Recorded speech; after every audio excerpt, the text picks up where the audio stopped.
Assalamualaikum warahmatullahi wabarakatuh. Selamat berbahagia kepada semuanya.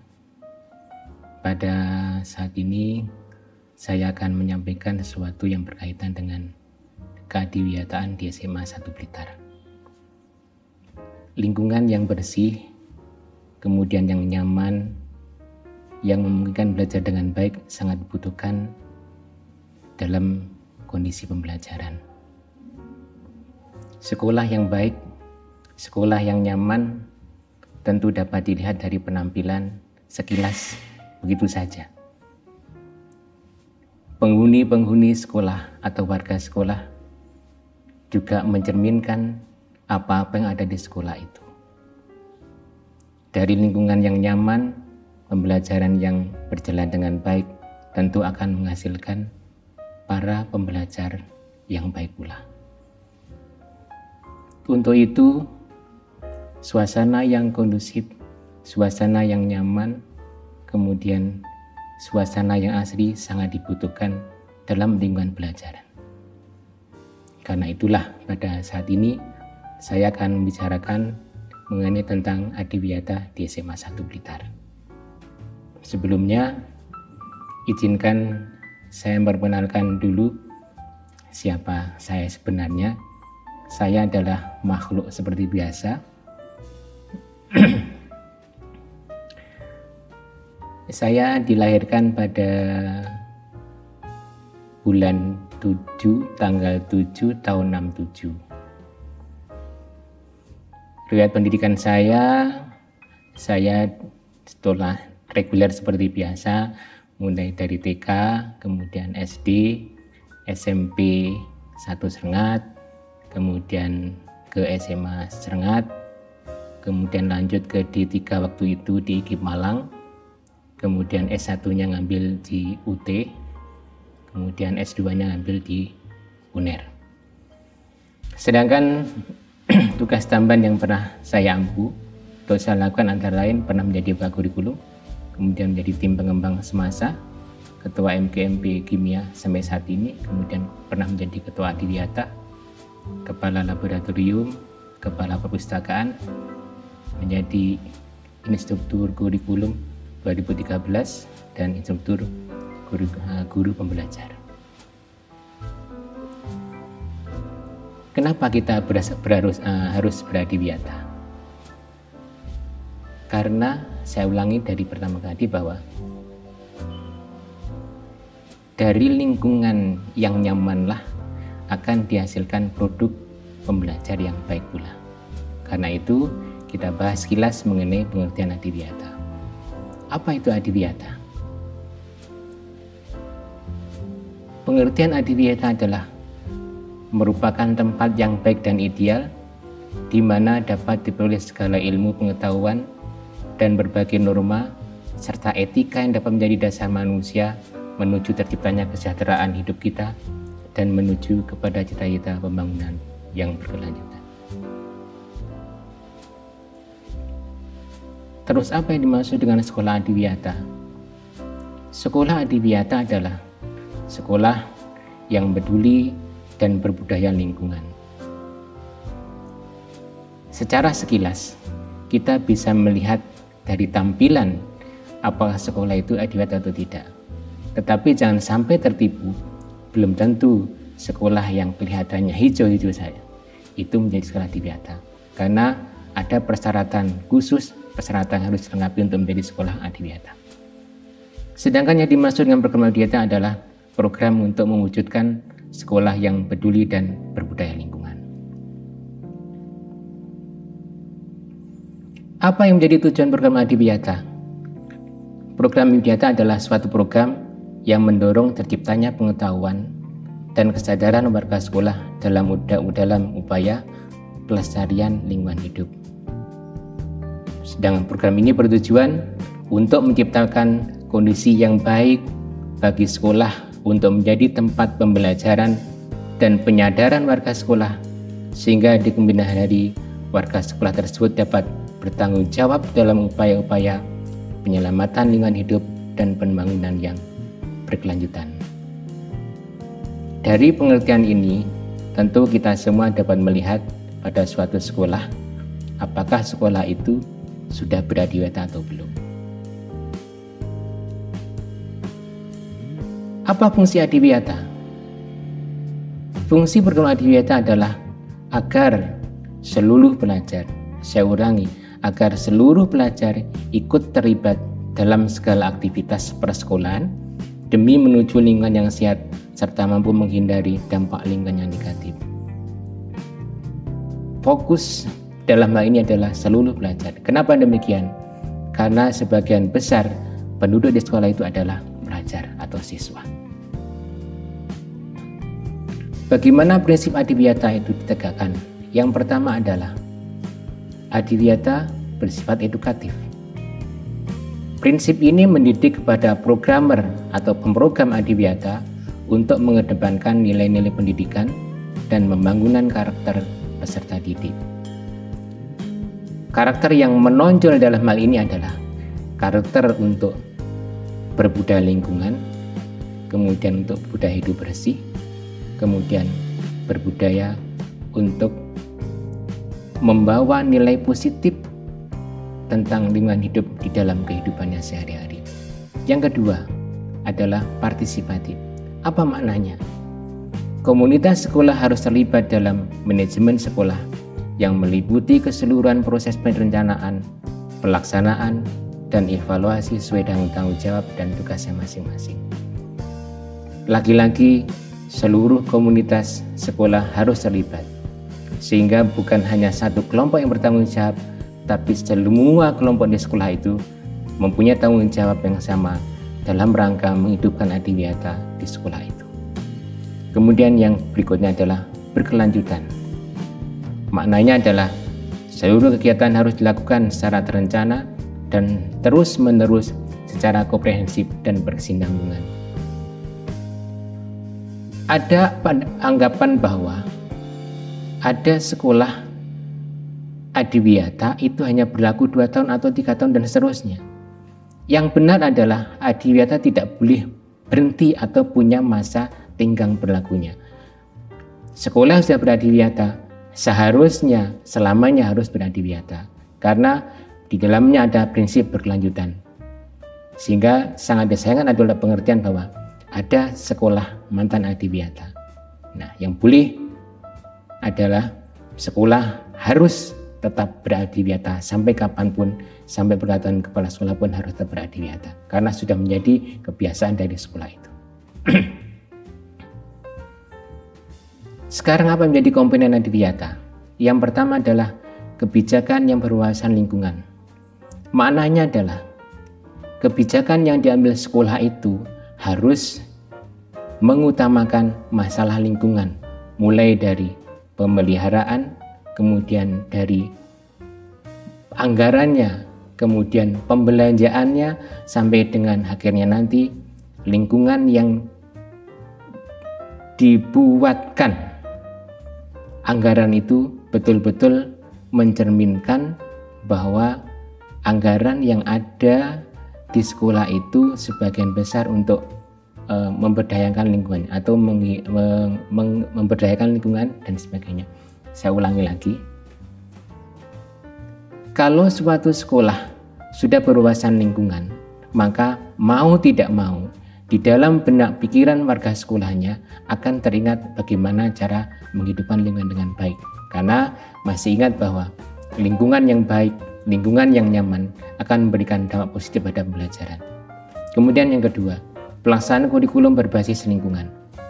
Ini berarti bahwa di dalam kurikulum sekolah harus juga mencantumkan tentang kegiatan yang berbasis lingkungan.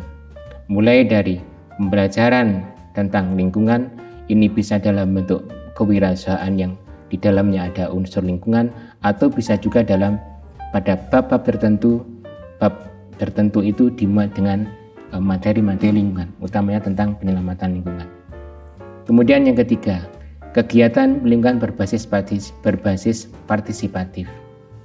Seperti di muka saya sampaikan bahwa seluruh warga sekolah harus terlibat dalam kegiatan adiwiyata. Semua warga sekolah harus merasa bertanggung jawab bahwa adiwiyata adalah tanggung jawab bersama, bukan tanggung jawab orang per orang atau kelompok per kelompok. Baik tidak hanya adiwiyata di sekolah itu merupakan tanggung jawab seluruh warga sekolah. Kemudian yang berikutnya, pengelolaan sarana pendukung ramah lingkungan. Sarana yang ada di sekolah itu dioptimalkan untuk memberdayakan lingkungan, mengolah lingkungan, tetapi dengan syarat tidak sampai merusak lingkungan di sekolah itu. Karena itu, apapun tindakan di sekolah itu harus tetap dalam kategori ramah lingkungan.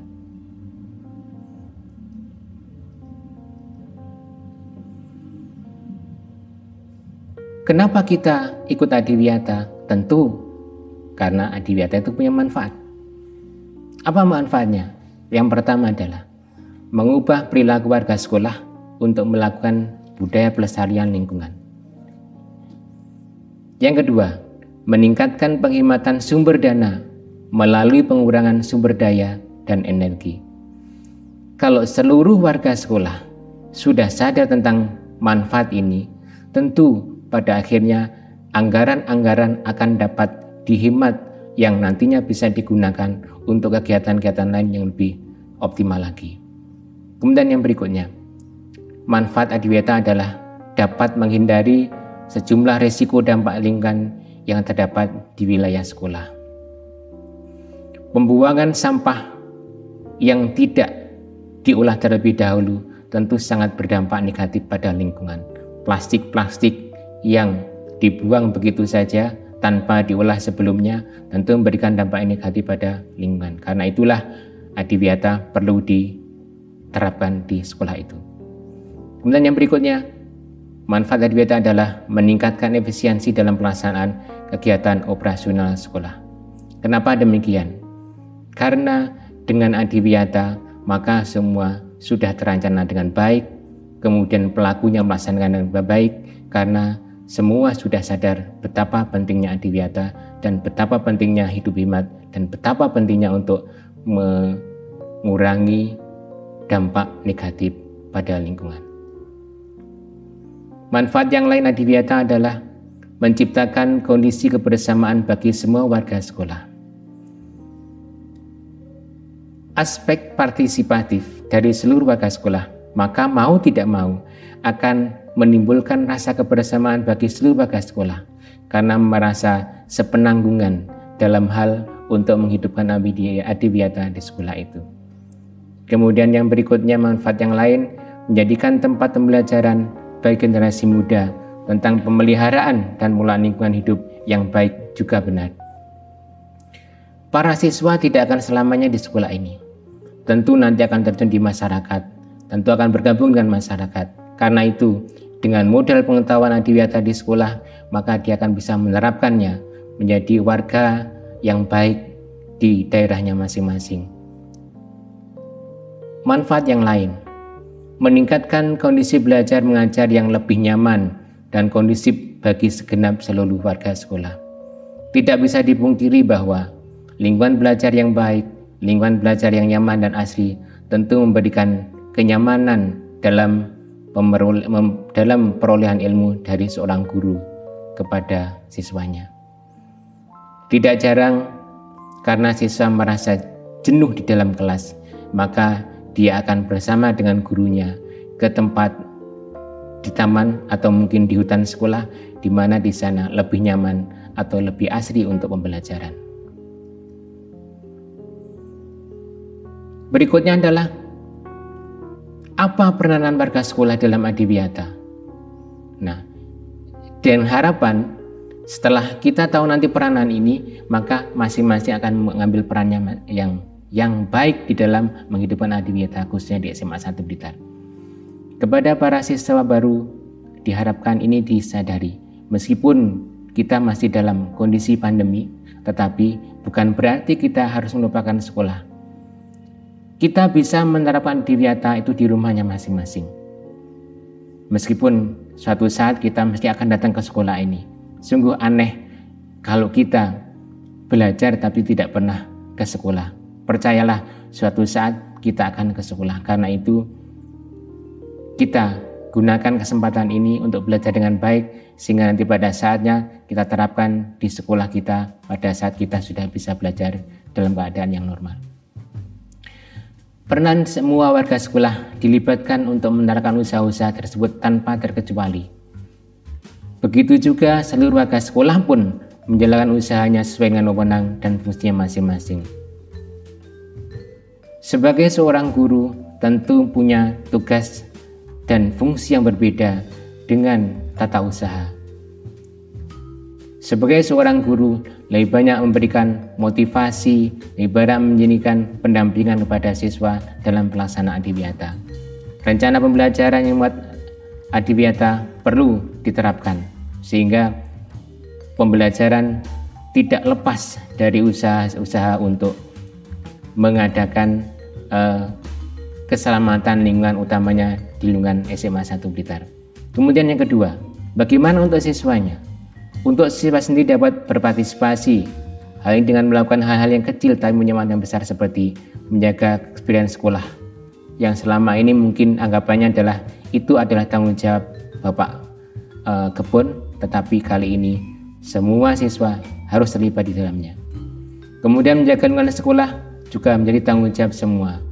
Menjaga hijaunya tanam di kelas, di depan kelas juga tanggung jawab kita bersama, utamanya pada siswa-siswa. Bagaimana caranya? Maka perlu adanya jam atau piket tentang tugas untuk melaksanakan adiwiyata di kelasnya masing-masing. Bagaimana fungsi dengan orang tua? Seorang tua atau komite memberikan support kepada siswa untuk mengaplikasikan program adiwiyata di sekolah. Kalau sementara ini belum bisa dilaksanakan di sekolah, maka kita bisa melaksanakannya di sekolah atau di lingkungan kita masing-masing. Memang tujuan akhir adiwiyata adalah anak-anak atau siswa terbiasa melakukan kegiatan-kegiatan yang berkaitan dengan hidup di lingkungan dimanapun dia berada, tidak harus di sekolah. Karena masa anak di sekolah atau di SMA itu paling tidak 3 tahun, tapi selebihnya anak-anak akan terjun di dalam kehidupannya. Karena itulah model adiwiyata perlu diberikan kepada siswa-siswa selama masih berada di SMA. Kemudian yang berikut, bagaimana untuk pemerintah daerah? Pemerintah memberikan regulasi yang kuat atau yang jelas supaya adiwiyata dapat berjalan di sekolah atau di wilayah itu dengan baik. Bagaimanapun tidak bisa dipungkiri bahwa keberhasilan sekolah dalam adiwiyata akan memberikan sumbangsih kepada pemerintah daerah. Sekolah yang baik, sekolah yang nyaman akan menjadi tempat yang nyaman bagi warga dari pemerintah daerah, di mana sekarang kita kenal yang namanya zonasi. Maka kalau siswa-siswa nyaman di sekolah, maka otomatis pemerintah juga ikut terlibat di dalam penyejahteraan kepada warganya. Nah, sekarang bagaimana indikator keberhasilan adiwiyata itu? Yang pertama adalah pengembangan kebijakan sekolah yang diperlukan untuk mewujudkan sekolah peduli dan berbudaya lingkungan. Kalau sekolah sudah mengembangkan kebijakan sekolah yang diperlukan untuk peduli lingkungan, maka itu indikatornya sudah berhasil. Bagaimana cara melihatnya? Kita dapat melihat dari rencana pembelanjaan atau rencana atau RKAS dari sekolah itu. Kalau kita lihat dari RKAS-nya banyak memuat tentang usaha-usaha peduli lingkungan, maka boleh dikatakan sekolah itu sudah banyak mengalokasikan dana untuk kegiatan peduli lingkungan. Kemudian yang kedua, pengembangan kurikulum berbasis lingkungan. Bagaimana cara melihatnya? Di dalam buku tentang keadiwiyataan, maka peranan kurikulum itu sangat besar, di mana sebagian besar kegiatan guru harus memuat tentang kegiatan yang berbau pelestarian lingkungan. Rencana pembelajaran yang bagus juga harus memuat usaha-usaha untuk pelestarian lingkungan dan penyelamatan lingkungan dari dampak-dampak polusi, bisa polusi tanah, udara maupun polusi air. Kemudian yang berikutnya, adanya pengembangan kegiatan berbasis partisipatif. Kalau seluruh warga sekolah sudah merasa bertanggung jawab dan dengan hatinya sadar bahwa adiwiyata tanggung jawab bersama, maka itu dikatakan berhasil adiwiyata di sekolahnya. Kemudian yang berikutnya, pengelolaan dan pengembangan sarana pendukung sekolah. Sarana pendukung sekolah harus mencerminkan bahwa sekolah itu sudah menerapkan adiwiyata. Dapat dilihat berapa banyak jumlah alat yang digunakan untuk membersihkan sampah atau untuk mengolah sampah. Jika hal itu tidak ada sama sekali, maka boleh dikatakan indikator adiwiyata di sana belum berhasil. Begitu pula sebaliknya, jika sarana sudah ada, produk sudah ada pengolahan sampah misalkan, maka ini menjadi salah satu indikator bahwa adiwiyata telah berhasil di sekolah itu. Setiap kegiatan biasanya ada yang namanya penghargaan. Begitu juga dengan adiwiyata. Adiwiyata termasuk kegiatan yang berjenjang. Yang pertama, ada penghargaan adiwiyata di tingkat kota yang biasanya diberikan oleh wali kota atau bupati. Kemudian ada penghargaan tingkat provinsi oleh gubernur. Kemudian ada adiwiyata nasional yang biasanya disampaikan oleh Menteri Lingkungan Hidup dan Kehutanan. Dan yang terakhir adalah adiwiyata mandiri yang biasanya disampaikan oleh Bapak Presiden Republik Indonesia. Demikianlah beberapa yang perlu saya sampaikan dengan adiwiyata. Namun jangan lupa SMA 1 sudah menjadi sekolah adiwiyata nasional, dan apakah sekarang masih berlaku?